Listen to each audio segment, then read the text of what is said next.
Scheme కి scheme, scam కి scam అంటున్నారు అధికార కాంగ్రెస్ నేతలు. సింగరేణి టెండర్స్ పై మీరు తప్పుడు మాటలు మాట్లాడితే ధరణిలో అవినీతిపై అంతకు రెట్టింపు మేం మాట్లాడతాం అంటున్నారు.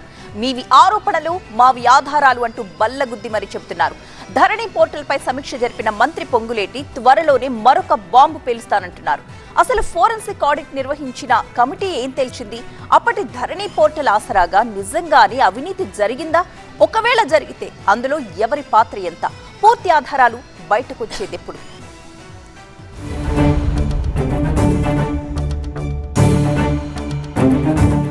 నైని కోల్ టెండర్ల వ్యవహారం ఇప్పుడు తెలంగాణలో కాకరేపుతోంది. సింగరేణిలో అంతులేని అవినీతి జరిగిందని బీఆర్ఎస్ తీవ్ర ఆరోపణలు గుప్పిస్తుంటే, మీ హయాంలోనే దోపిడీ జరిగిందని అధికార పక్షం కౌంటర్ అటాక్ చేస్తోంది. అలా నైని కోల్ టెండర్ల వ్యవహారంపై నువ్వా నేనా అన్నట్లు రాజకీయం నడుస్తుండగానే అప్పటి ధరణి పోర్టల్లో అవినీతి జరిగిందంటూ కొత్త పంచాయతీకి తెరలేపారు మంత్రి పొంగులేటి శ్రీనివాసరెడ్డి. బీఆర్ఎస్ నేతల అవినీతిని అతి త్వరలో ఆధారాలతో సహా పొంగులేటి బయట పెడతామనడం ఇప్పుడు రాష్ట్రంలో మరో సెన్సేషన్. ధరణి పోర్టల్ ను అడ్డం పెట్టుకుని గత ప్రభుత్వంలోని పెద్దలు ప్రభుత్వ భూములను కాజేశారన్నారు మంత్రి పొంగులేటి. సిద్దిపేట, సిరిసిల్ల జిల్లాల్లో కేంద్ర ప్రభుత్వ అనుబంధ సంస్థతో పైలట్ ప్రాజెక్ట్ కింద ఫోరెన్సిక్ ఆడిట్ నిర్వహించగా ప్రాథమిక నివేదికలో పెద్ద ఎత్తున అవినీతి, అక్రమాలు బయటపడ్డాయంటున్నారు.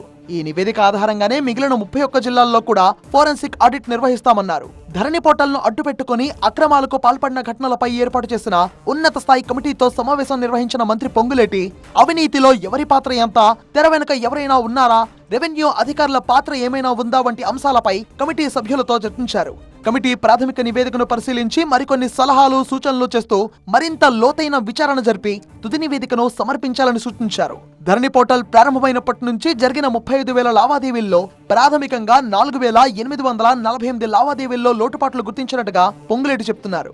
అలాగే 1109 డాక్యుమెంట్లకు సంబంధించి సుమారు 4 కోట్ల రూపాయలు ప్రభుత్వానికి చెల్లింపు జరగలేదని కమిటీ సభ్యులు చెప్పినట్టు తెలిపారు. ఆనాటి ప్రభుత్వం అనాలోచితంగా, ఎలాంటి ముందు చూపు లేకుండా కుట్రపూరితంగా తీసుకువచ్చిన ధరణి పోర్టల్లోని లొసుగులను ఆసరాగా చేసుకుని కొంతమంది అక్రమాలకు పాల్పడ్డారన్నారు.